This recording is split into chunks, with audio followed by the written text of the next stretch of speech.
Assalamualaikum warahmatullahi wabarakatuh. Izin memperkenalkan diri, nama saya Windy Putri Michaelia dengan NIM I1E0202414. Jadi saya dari Pendidikan Jasmani Universitas Jenderal Sudirman kelas A. Jadi di sini saya akan menjelaskan tentang kurikulum. Saya mendapatkan tugas pengantar kurikulum. Nah, jadi di sini saya membuat PPT ya teman-teman. Nih, tentang kurikulum. Yang pertama, poin pertama yaitu ada pengertian kurikulum menurut pemahaman mahasiswa. Jadi menurut saya kurikulum itu seperti rangkaian rencana program dan pengalaman belajar yang disusun untuk membantu siswa mencapai tujuan pembelajaran. Nah, jadi itu bukan cuma daftar mata pelajaran, yaitu ada cara belajar, cara mengajar, dan cara menilainya juga. Nah, jadi intinya itu menurut saya tuh kurikulum itu seperti panduan biar proses pembelajaran itu lebih terarah, terstruktur, dan mencapai tujuan pembelajaran.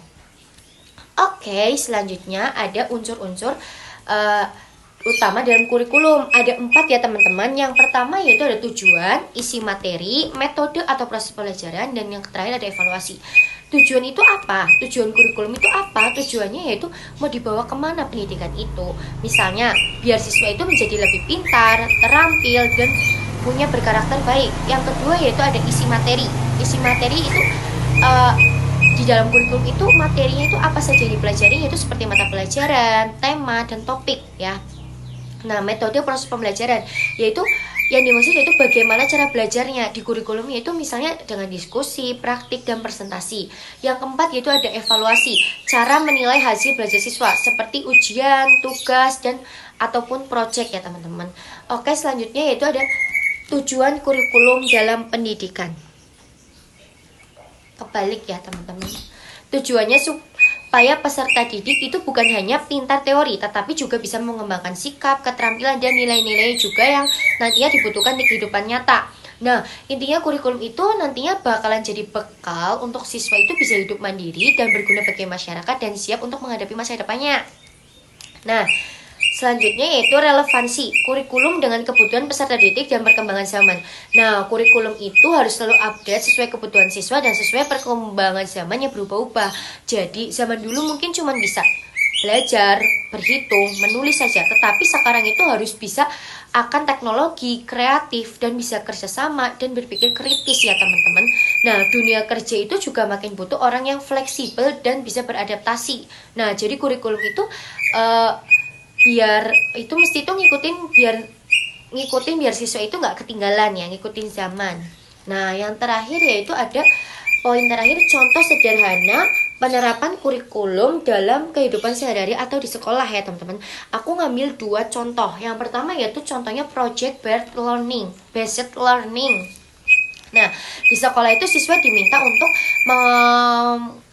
bikin project daur ulang. Nah, di situ tuh mereka belajar dari sains, cara mengolah sampah, keterampilan hidup, membuat barang baru, kerjasama tim, kepedulian lingkungan. Nah, itu tuh contoh nyata bagaimana kurikulum dipakai dalam aktivitas sehari-hari ya teman-teman, ataupun di sekolah. Nah, mereka itu bisa dari daur ulang sampah itu bisa mereka pilah menjadi pupuk, ataupun menjadi keterampilan yang berguna, yaitu seperti macam ekobrik itu sampah yang dipotong-potong lalu dimasukkan ke dalam botol, lalu itu nanti bisa dibentuk menjadi seperti kursi ataupun hiasan lainnya. Yang contoh kedua yaitu waktu belajar IPA tentang lingkungan, siswa itu diajak langsung bikin kegiatan bersih-bersih atau nanam pohon di sekolah. Jadi bukan cuma teori di buku, tetapi juga langsung praktek terjun ke lapangan. Oke, saya akan menampilkan contoh project based learning ya teman-teman ya.